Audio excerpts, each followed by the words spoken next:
Why does it sometimes feel like there is a huge gap between what you say and how people respond? Welcome back to Been There, Done That, and Still Learning. I've been there, done that. Yeah. I've been there, done that. Yeah. I've been there, done that. And still learning. I'm Matt Marcotte. And I'm Kevin Ertell. Howdy, partner. Hey, man. Good to see you. Good to see you too. So today, Kev, we are talking about one of the most expensive mistakes that a company can make. Not poor strategy, not lack of talent, but the belief that because something was said, it was understood. Right. I mean, every leader has experienced that. We've experienced that. You announce a new strategy, you explain the priorities, everyone's nodding along, and then 3 weeks later, people are doing 5 different things, right? Love it. Yeah, totally. It's like so easy to get caught up in the idea that communication is about sending a message, but really effective communication is about the other party. It's about having shared understanding, Would you Yes, agree with that? It's 100%. yeah, and, I have a story, where I really realized this, and funny enough, it wasn't in the workplace, it was actually in a bar, you know? Okay, you've got my attention. As you do. Yeah, this is years ago, but I was in the bar with my friend Jeff, and there was band playing. It was loud in there, and we're talking, and he's telling me this really animated story. And Mhm. he's really into this story, and he's talking to me about it. And, it's pretty loud. So I was catching, a decent amount of it, but not all of it. But, when he smiled, I smiled. When he laughed, I laughed, and and that happens, I think, but what I was thinking about is, of course, he knew exactly what he was saying, and he knew his Yeah. story, and he had every reason to believe I got it because when he smiled, I smiled, when he cracked a joke, I laughed, so he was getting the signals, but I wasn't really understanding it, and that's when I realized that a lot of times, like, even in our companies, it's like that loud bar, there's all this stuff going on, and we hear these messages, but we don't always get them right away. And when you're the one sending the message, it's not always obvious to you that people aren't getting it, but they really aren't. And it takes a lot more consideration. Yeah, I love that. I mean, it's such a clear example, right? That's so applicable to so many things. It's interesting. I've seen this, and like you have seen it throughout my career, Mhm. and I just remember asking leadership teams, over and over again, how many of you think that you've communicated your strategy, right? And Mhm. everyone raises their hand or nods or yep, yes, yes, yes, yes, yes. And then I just wait for a second, and I asked them, I said, "Okay, great. So you've communicated. If I asked every single person on your team, do you think they would explain your strategy back to me the exact same way?" And that's where you start to see the people start to reflect, start to kind of grimace, start to think. Every once in a while, you get someone's like, "Yes, yes, of course, I do think that," which is great, I suppose. But really, most of them know the answer, right? And so, Yeah. as you were saying, just because someone nods when you say something doesn't mean they're actually getting it, right? They're kind of doing exactly what it looks like. They're acknowledging that you're talking. And so, communication really isn't complete when leaders finish talking. And I think that's something that people sometimes overlook. It's complete when they understood what they heard, Right. right? So what it means and what they're expected to do differently. And that to me is where I've seen, and I think you and I have talked about this, and I'd love to, obviously hear you continue to kind of add to this. We forget sometimes, we forget that last piece of checking for clarity and checking for understanding before we move forward. Yeah, it's because it's easy to fall into that trap. You're saying stuff, people are giving you the signals. Why would you're busy? You're moving on. We're moving on. We're busy, busy, busy. Busy, Um, busy, busy, Busy, right? busy, busy, and it's Yeah. easy to not make all those steps to really check to see if people understood you. Yeah. And, I don't know about you, but if I look back, I realize, especially in the big moments, right? We treat communication as an event. Mm. we build the strategy, and how many cascading plans have you been part of, right? Where it goes to your directs and then their directs and then the organization, and there's an entire sophisticated, not all organizations do this, but most organizations, entire Yeah. sophisticated communication Yeah, plan, which is good. which is good, but what almost all of those plans have forgotten is to close the loop on our messaging, Yep. right? And so that idea of like we execute the event, but we mostly talk at people, right? So Right. the idea of checking the box without checking for understanding. And, if people don't understand what it means, then they can't internalize it. And if they can't internalize it, then they can't own it. And, just to take a page out of your book, your actual book, if they can't own it, they can't execute it, right? Yes, At least that's not correct. execute it in the way you want them to, right? So creating clarity is literally one of the most important jobs a leader has. And I think what's also kind of interesting as I think back to all those things is that leaders dramatically overestimate how much clarity already exists because we are so close to it. Like Yep. we've been living these strategies, we've been living these things we're communicating so that it's part of who we are, right? But employees don't have that same purview, they don't have that same experience, right? So really what feels intuitive to us doesn't always feel intuitive to them. And I Right. think, there's a term that psychologists have called the curse of knowledge, Yep. and essentially, the curse of knowledge is when someone knows something deeply, they struggle to imagine what it's like not to understand that. Yeah, yeah, and we've all suffered from that. Yeah, totally, right? And so because of that, they leave out context and skip steps and assume connections are obvious to others. I remember when I was starting to teach my MBA course, after the first class, I remember looking at the people in it and they had the deer in the headlights, like, oh my God, like what just happened? And I realized what felt very intuitive to me, like, doesn't everybody know this?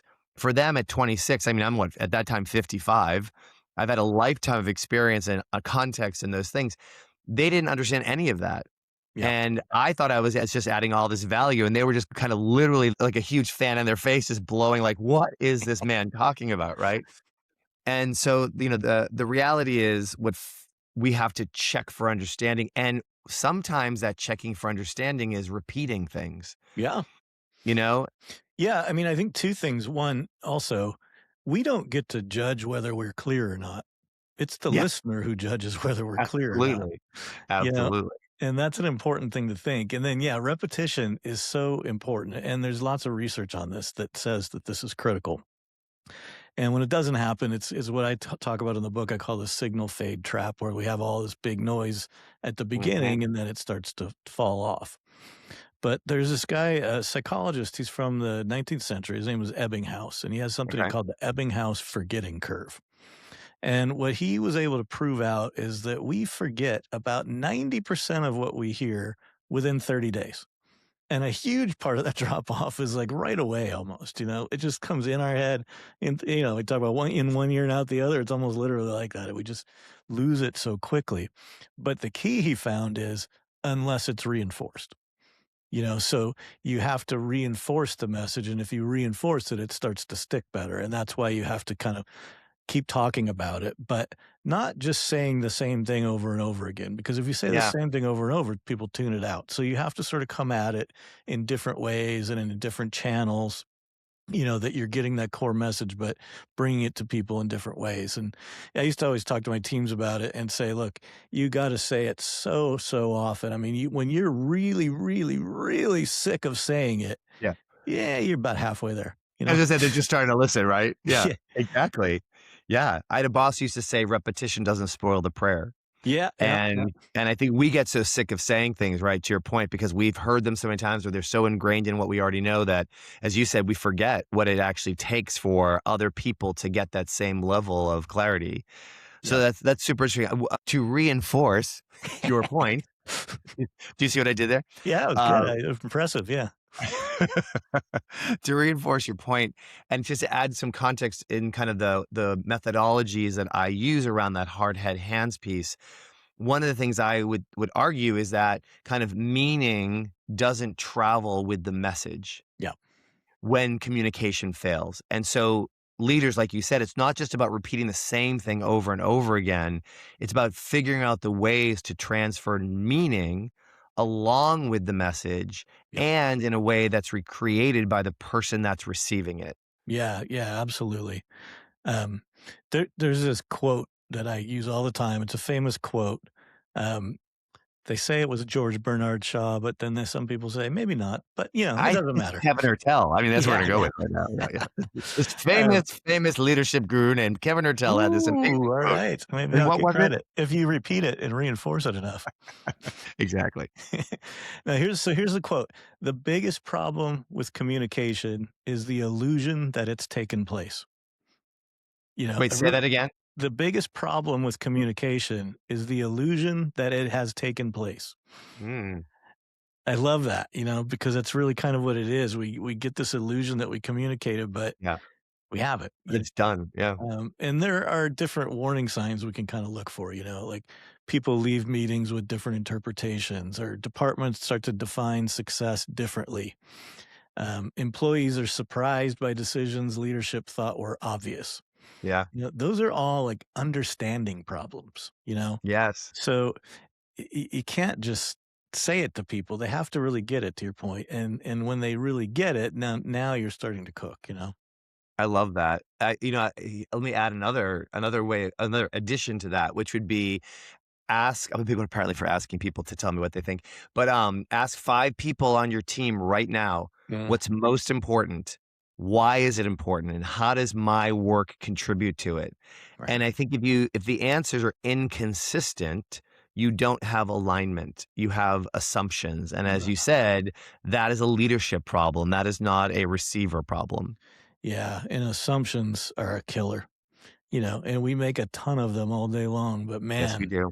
if you're not constantly checking in and making sure those assumptions are part of reality, um, that's rough. You can get a lot of trouble. Yes. So let's talk about why leaders fall into this trap, because I Yeah. think there's a couple reasons. One, we've been talking about it. Leaders can mistake activity for communication.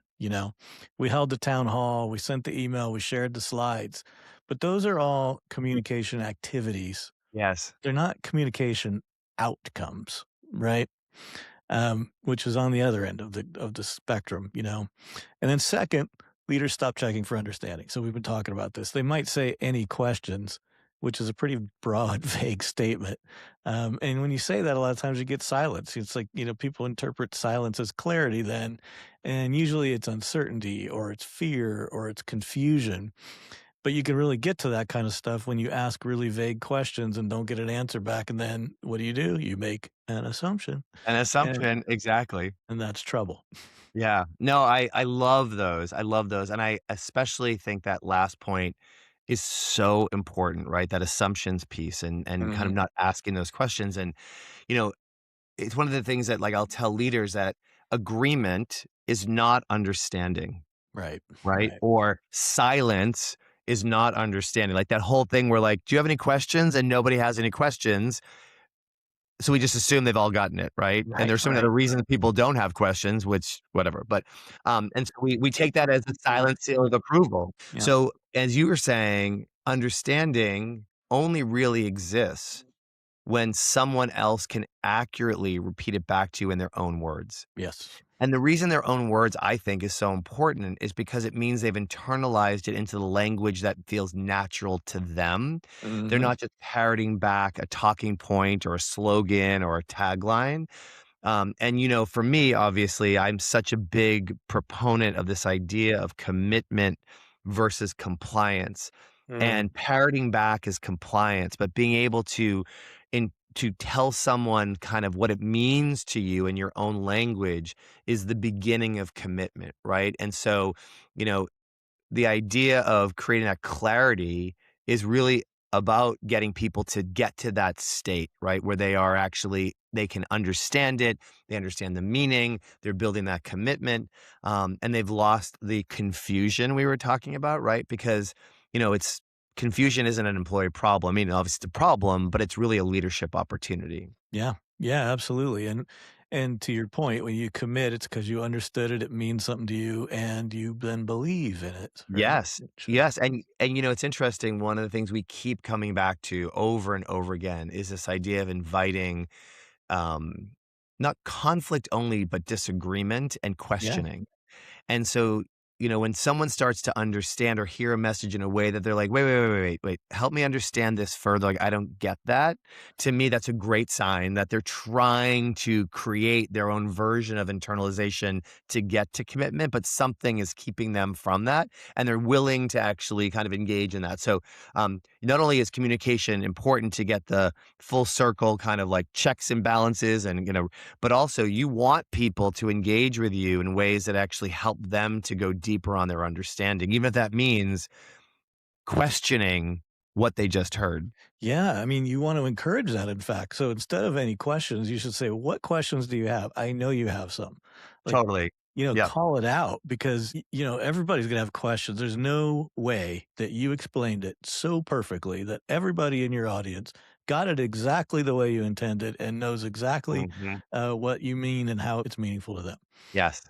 So, what happens if you ignore everything that we're saying you should be Oh, doing? well, all right. I can't wait I mean, for hopefully this. no one is, but if they are, let's talk about the downside to that, Yes, right? we should talk And about that. and so, when clarity disappears, kind of Mhm, people fill in the gaps themselves. There's a phrase I love. It's a kind of a physics concept, which is nature abhors a vacuum. yep. And so where there is space, nature will try to fill it. And that doesn't mean that it gets filled the way you want it to be filled, Right. right? And that is interpretation. We are now talking about interpretation, right? Oh, And boy, so yep, as humans, we're remarkable at doing what we were talking about earlier, which is creating assumptions, yep. making interpretations, using filters and context that we bring to our own Yeah, situations, right? which our brains wanna do. They wanna fill that gap. 100% because Yeah, nature abhors a yeah, yeah. vacuum. I don't know if you know that or Wow, not, yeah, but it right. does. I know That's you you took it did you back. hear that somewhere? Yeah. Yeah, I got it. Um, but, it's I had this really interesting and quick story about the ramifications of even what one could consider a minor interpretation. So, when I was, relatively new, head of retail at a brand, an amazing brand, very values-based, very culturally centered, very kind of people-led, there was an issue with product. And unfortunately, it was happening in the stores. Like the customers were coming back with these defects of this particular kind of product. And Mhm, the head of the company didn't know about it because no one mhm, was actually telling them that this was happening. And when it finally got back to them, they were, of course, understandably concerned that no one had actually told them. mhm, And so I did a little bit of digging to kind of try to help figure out where the breakdown was. And what I learned was that one of our hallmarks, one of our cultural values was this idea of kindness. mm. And the people in the field had interpreted kindness as not saying bad or negative things about the company. And I know this feels like a stretch, but this is literally people are like, well, they probably have it figured out. They probably know this. We don't want to be the people that says we love that because when you've got that high commitment about the Yeah, brand, it's right. And so when I brought this up to the head of the company, who really was the founder of these values, their response was, "Well, that's not what I mean by kindness." And I was yeah, like, "I know that's not what you mean, but we haven't defined it well enough yep, in terms of what it is in context of our organization, what it isn't in terms of our organization and how we wanna behave." And in yep, that absence, people interpret the meaning based on what their own kind of baggage or luggage or whatever you wanna call it is that they bring with them. And so it's a small example, but it affected business. yeah, Right? Because this could have been found and fixed sooner. And yeah, so we then obviously went into the work of defining all these things so that we were eliminating any possible interpretation where we could. yes, which is so critical because it's so easy for that to happen, It's Yeah. so easy for people to misunderstand something and not even say anything about it because they don't realize they misunderstood it. No, and well-meaning, right? Like Yeah. literally for all the quote unquote right reasons. Yeah, so that's really an issue, and, from an execution standpoint, any of that kind of, confusion is friction in your execution, right? And it sort of slows down your momentum. to the point about people not really understanding it, but think they do. They start solving different problems than the problems you intended to be solved, Yeah. or in different ways, which leads to, resources getting scattered. People become frustrated because they think they're doing exactly what their leaders wanted. But in reality, they're doing what they understood, which is Yeah. not necessarily what was intended, which is why we have to, make sure that those two things match up. And Yes. that's a massive 100%. difference. 100%. So, Kevin, the Mm. question becomes, what should great leaders do? Yes. So Let's let's get into give this. people 3 things, just All right. 3 quick things that they can do. So I will start. Okay. Okay. So first is this idea of refining communication to mean ensuring collective and aligned understanding and commitment versus just pushing out a message, Yes. right? 2 very different things. So redefining what communication means and looks like and the impact it needs to have in your organization. And as we were talking about earlier, that doesn't mean just saying the same thing more and more and more again, just hitting us with the same nail over and over and over again, right? It's about explaining ideas which create shared meaning. Yep. And as I said, the whole hard head hands approach, people have to feel something before they can understand it, before they'll do something with it.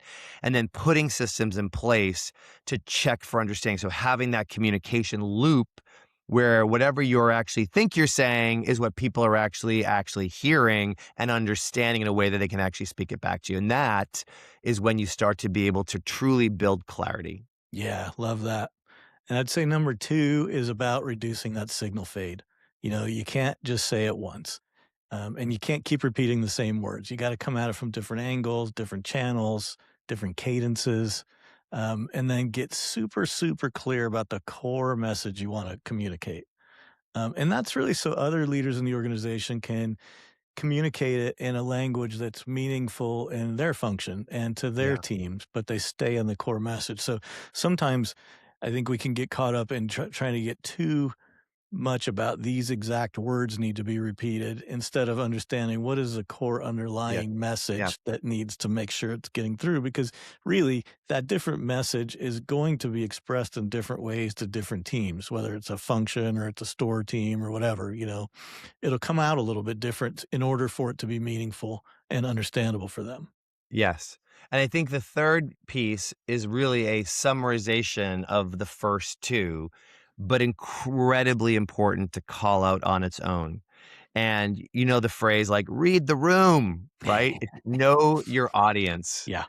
And that idea of really, if you as a leader don't have an understanding and unclear on how different people or different groups take in information, the context of their realities, the kind of the way they interpret things, if you don't understand that and also understand it at different altitudes and levels and functions and departments and whatnot, then your message 99% of the time becomes scattershot. Like it's just luck if somebody actually gets it, right? Right. And the idea of I think sometimes in this communication strategy and cadence planning we were talking about earlier, there is a little bit of a one size fits all Yep. mentality. Yep. And I think organizations have to avoid that at all costs. And it might seem like it takes more time, but I'm a big believer in that ounce of prevention is worth a pound of cure. Yeah. And if you take the time to do all the things we're talking about ahead of time, well, it may seem like a bigger investment up front. It'll absolutely guarantees you better success faster, more accurately, with less cleanups in aisle 7 on the back end, right? Yeah. I mean, that's exactly it. And that's why, I talk all the time about slow down to speed up because you have to take the time to do that up front so that Yep. you don't have those problems later, which will inevitably cause you to get to your end result in a much slower, much worse time. So you got to do that. Yep. And one like simple practice I've found around all this that can be really helpful is just after you've talked to people about something or communicate something, ask people to just summarize the strategy back in their own words. You kind Yes. of mentioned that a little bit earlier, but that's a good practice to do on a regular basis. Because you really start to pull stuff out and people start to see it themselves. In fact, sometimes people will learn it better through the process of summarizing it. Like they say the best way to learn something is to teach it. It's almost the same kind of mechanism here. Yes, 100%. So let's leave the listeners with a reflection question, like something just to kind of say, okay, do a little bit of a pulse check, a little bit of a temperature check internally. So if Kevin and I were to ask you to ask every member of your team right now, what's the most important focus? What matters right now? How many different answers would you get? And that is a very important thing to be honest about, because clarity, as we've said, isn't what you intend to communicate. It's what people actually understand. Right. They judge it. They judge it. And all that understanding is what dictates how they execute what you're trying to accomplish. Yeah, that's a beautiful thing you said there. It's one of my beliefs. Do Oh, you I see? love it. Yeah, I got very both of good. them now. Both of them. Yeah. I love it. Yep. So, Matt, Yes, Kevin. we've been there and done that, but we We haven't certainly talked about what we're still learning. have. Here we go. So check this out. I learned something cool this week on TikTok, as I do. So Is this where you get all of your information these I get days? a lot of it. I got my algorithm's good. All right, but this is like a funny thing. So I got sucked into this video that was talking about why our ancestors didn't just get eaten by lions, basically. Like we're like this soft flesh animal that was out there sleeping on the prairies on the ground, surrounded by predators. Why didn't we get eaten? And these scientists have been fairly recently, did the study. They actually went down and there's an African tribe that still sort of sleeps on the ground and lives like our ancestors did. And they really studied them. And I thought it was kind of interesting. It's like our circadian rhythms of sleep are actually what saved us all. And so here's what happens. Like these tribes, people would sleep in little groups, but different people, particularly different generations, have different sleep patterns. We see this today. Like old people go to bed early, wake up really early. Teenagers are up all hours of the night and they sleep till noon or whatever. We have this variance in sleep patterns, and that's what they found is like our ancestors would have different sleep patterns. So over the course of a night, somebody was always awake. And that person being awake was keeping a fire going, warding off predators, whatever. And that's how we are here today on this podcast, because teenagers slept till noon and old people, had their senior specials early. So, Wow. It's so so interesting because I obviously know circadian rhythm as a concept. mhm. I had no idea where it came from. Yeah, it's like this whole evolutionary thing, and that's why we exist today. So, I used to get kind of pissed at my teenagers for not getting out of bed till noon, but I guess they were just protecting us from lions and tigers. Don't give that to them. I still want you going to the room and what my father used to do is just taking the shade and snapping it up. Time to get up. All right. Well, that's great. Okay. Well, I learned something this weekend that was not quite as I think it's important, but I don't think it kept us from dying or would keep us from dying. But Right, maybe, right. I guess when you hear what I say, for some people, maybe this actually is a life or death moment. Oh, But, okay. how do you know what the right wine is to bring to an event, right? Like that is really, the life I question. mean, could be socially life or death. Well, that is true. Very good point. We had some friends visiting us over the 4th of July weekend, and I'm always fascinated by how people use technology, especially as we're kind of, into the AI age, so to speak. And there's so much that people talk about, good, bad, and different. But it's the pop culture version of using AI. So they brought this wine with them to our house, and they had texted ahead of time and asked Mario, who's the cook of our family, what he was planning for dinner the night. They got there, the menu, whatnot, and we just thought they were just, asking for dietary reasons, but or just being nosy for that matter. Oh, So, Mario had sent them what could he have was been making, those the things. whole menu, and Mario's quite the chef, so was very involved. And when they came, this bottle of wine they opened up, and it was spectacular in and of itself spectacular, but it was also just perfect for what we were having. Mm. And so they were telling us that, well, he was telling us that he uses Claude. So what he did was he took a photo of his wine collection, so the Oh, labels of his wine collection, and asked Claude, based on the menu that Mario had given him, put in everything that Mario was making, and asked Claude, based on the menu and based on the selections that were available to mm, him to choose from, which wine would go best with what Mario was making. And so it selected the one that he brought. nice. And I just thought, what a fun way to use Claude and the collective intelligence of the internet and all of the people who are on it, right? Yeah. So kind of like our, artificial intelligence sommelier. Now I will tell you, I was also happy because it was a very expensive bottle of wine. So I had to thank Claude for not going cheap and cheerful, which is fine too. But it just so happened he picked a really nice one. But yeah, so I thought it was kind of like a fun, we talk so much about AI and the doom and gloom of AI, but when you can use it to pick a wine, what's not to Oh, love? well, there you go. Yeah, excellent use. Excellent use case. I I think like it. so. Use case. There's a use case for you. Tech companies, feel free to steal that one when you're trying to sell into AI. Hey, use what you can. Yeah, we talk about Exactly. then when your board says, what are we doing with AI? You have a ready Like, let example. me show you. Let's go out to dinner and I'll show you how we use it. Right. Perfect. Perfect. AI adoption is what we call that. Exactly. Adoption.